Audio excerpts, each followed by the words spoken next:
Subscribe now and press the bell icon. Never miss an update. चलिए आइए, GS मस्ती by Satish Tiwari YouTube channel पर आपका बहुत बहुत स्वागत। आज के विचारों में, प्रेरणा स्रोतों में हम देखते हैं व्यक्ति को ज्ञान पिपासु बनना चाहिए। ज्ञान पिपासु सदैव कुछ न कुछ पाता ही रहता है, अर्थात ज्ञान लेने की, ज्ञान बटोरने की कोशिश करनी चाहिए। ज्ञान कभी व्यर्थ नहीं जाता। जैसा कि आप लोगों ने देखा होगा, महावीर स्वामी और गौतम बुद्ध ने ज्ञान की खोज में अपना राजपाट, घर द्वार त्याग कर चल दिए और एकांतवास रहते, जंगल में बिताते, बहुत कष्ट सहते हुए उन्होंने अंत में सर्व ज्ञान प्राप्त कर लिया। उस ज्ञान को प्राप्त किया जो अवशेष ज्ञान रह नहीं जाता। तो ऐसा नहीं है, हमें कहीं न कहीं से ज्ञान प्राप्त करना चाहिए। कभी न कभी जीवन में काम, ज्ञान जो आपका है वो आता ही है। और संत एकलव्य ने क्या किए थे? एकलव्य ने बिना गुरु का ही ज्ञान प्राप्त कर लिए। और ज्ञान प्राप्त करने वाले तो बहुत ऐसे व्यक्ति हैं जो अखबार की कतरन में या और कहीं कहीं से ज्ञान प्राप्त कर लिए। और एक संत लूकाराम थे। संत लूकाराम ने पागलों से भी ज्ञान प्राप्त कर लिया, अर्थात इतने ज्ञान पिपासु थे कि वो कहीं से भी ज्ञान प्राप्त करते थे, पागलों से भी ज्ञान प्राप्त कर लेते थे। तो इस प्रकार ज्ञान पिपासु अर्थ होना चाहिए।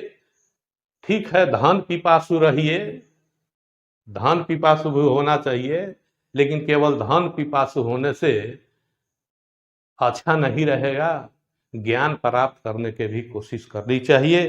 तो चलिए आइए, आज हम इस वीडियो में जो है चट्टान के अंतर्गत रूपांतरित या कायांतरित शैल के बारे में, मेटामॉर्फिक रॉक के बारे में हम आज देखेंगे।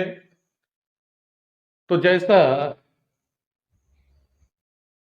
नाम से लग रहा है, रूपांतरित, रूप में अंतरित, अर्थात रंग रूप में परिवर्तन या कायांतरित, काया में परिवर्तन।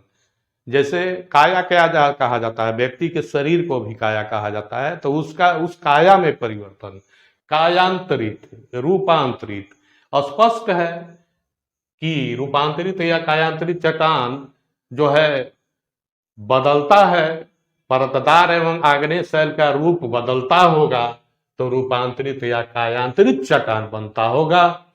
जैसा कि परतदार एवं आग्नेय शैल में रूप परिवर्तन के फलस्वरूप इस शैल का निर्माण होता है। साफ बात है, आग्नेय शैल और परतदार चट्टान का जब रूप परिवर्तन होता है, चेंजिंग होता है, तो इस शैल का निर्माण होता है। चट्टान का संगठन तथा रूप बदल जाता है।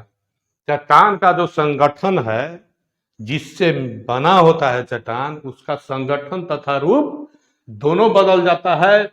लेकिन सबसे याद रखने की बात यह है कि संगठन तथा रूप बदलने के बाद भी उस चट्टान में विघटन एवं वियोजन नहीं होता। यहाँ याद रखना है, हमें समझना है। चट्टान का संगठन तथा रूप बदलेगा, लेकिन चट्टान में विघटन समाप्त नहीं होता, विघटन एवं वियोजन नहीं होता। और कभी कभी रूपांतरित शैल का भी रूपांतरण हो जाता है, इसे पुनः रूपांतरण भी कहते हैं। जैसे ये रूपांतरित शैल बना, तो रूपांतरित या कायांतरित शैल का भी पुनः रूपांतरित होता है, उसे पुनः रूपांतरण भी कहते हैं। अब हम देखेंगे ये रूप कैसे बदलता है चट्टान का। तो चट्टान का रूप दो रूपों में संभव होता है, एक भौतिक एवं रासायनिक रूपांतरण। चट्टान का रूप बदलना दो रूपों में संभव होता है, पहला भौतिक और दूसरा रासायनिक रूपांतरण। चट्टान का पूरा आकार बदल सकता है, ठीक है, चट्टान का पूर्ण आकार बदल सकता है, खनिज का रूप बदल सकता है। जैसे भौतिक एवं रासायनिक रूपांतरण होता है, भौतिक रूपांतरण भी होगा और रासायनिक रूपांतरण होगा। इसमें क्या होता है, रूपांतरण कैसे होगा, ये भौतिक और रासायनिक रूपांतरण। तो रूपांतरण के कारक होते हैं, रूपांतरण के तीन कारक हैं, एक ऊष्मा, दूसरा है दबाव, तीसरा है संपीड़न। दूसरा है दबाव या संपीड़न, तीसरा घोल। ऊष्मा कैसे होगा, जब चट्टान पर ऊष्मा ताप पड़ेगा तो चट्टान में चटकन आएगा, चट्टान का रूप बदलेगा ऊष्मा से, तो क्या होगा, रूपांतरित होगा। दूसरा होगा दबाव या संपीड़न।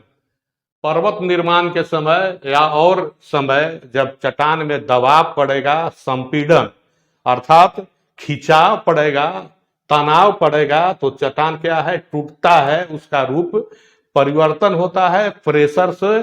तो इस समय भी जो है चट्टान रूपांतरित होता है।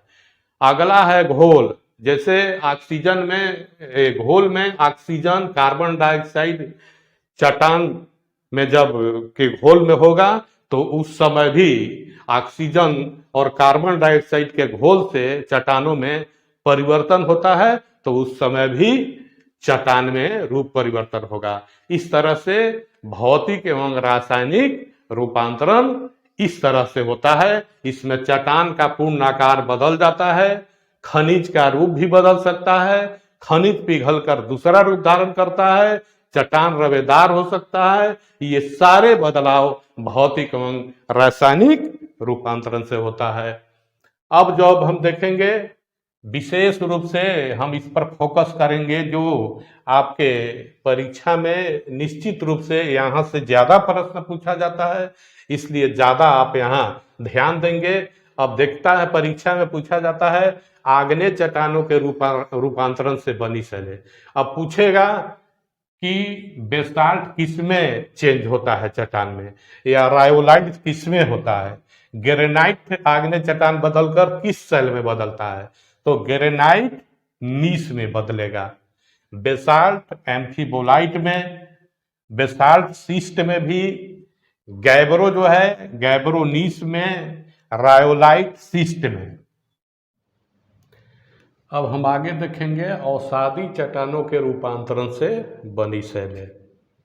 अवसादी चट्टान का जब रूपांतरण होता है तो किन शैलों का निर्माण होता है, तो अवसादी चट्टान सेल ये बदल जाएगा सेलेट में रूपांतरण होके। सेल सेलेट में, चूना पत्थर चेंज जब होगा, चूना पत्थर रूपांतरित होगा तब संगमरमर में, बालुका पत्थर क्वार्टजाइट, बालुका पत्थर क्वार्टजाइट, चाक एवं डोलोमाइट, चाक एवं डोलोमाइट भी संगमरमर में, कोयला जो है रूपांतरित ग्रेफाइट या हीरा, कोयला ग्रेफाइट या हीरा में, और संपिंड जो है संपिंड शिस्ट में। इस तरह से अवसादी चट्टानों के रूपांतरण से शैलें बनती है। हम आगे अब देखेंगे रूपांतरित चट्टानों के रूपांतरण से बनी शैली। रूपांतरित चट्टानों का भी पुनः रूपांतरण होता है, कायांतरित चट्टानों का भी पुनः रूपांतरित होता है। तो इससे कौन चट्टानें बनेंगी, रूपांतरित चट्टानों के रूपांतरण से बनी शैलें। इसमें सेलेट जो है फाइलाइट में, सेलेट किस में बदलेगा, फाइलाइट में, फाइलाइट सिस्ट में। अब आपके परीक्षा में प्रश्न पूछा जाएगा सेलेट रूपांतरित चट्टान किस में चेंज होगा, फाइलाइट में, फाइलाइट सिस्ट में, फाइलाइट किस में, सिस्ट में। गैब्रो सर्पेंटाइन में, गैब्रो सर्पेंटाइन, और कांग्लोमेरेट जो है क्वार्टजाई में। कांग्लोमेरेट जो है किसमें पुनः रूपांतरित होगा? क्वार्टजाइट में। इस तरह से इन सारे चट्टानों का रूपांतरण होता है। आपके एग्जाम व्यू से ये सबसे इम्पोर्टेंट है, इसको आप अच्छी तरह से कर लेंगे। ये आग्नेय चट्टानों के रूपांतरण से, अवतादी चट्टानों के रूपांतरण से और रूपांतरित चट्टानों के रूपांतरण से बनी शैलें, इसमें से परीक्षा में निश्चित रूप से प्रश्न पूछा जाता है। आप इतना अगर कर लेते हैं तो आपका जो है परीक्षा में सभी वस्तुनिष्ठ प्रश्नों का आंसर जो है आपको मिल जाएगा। जय हिंद।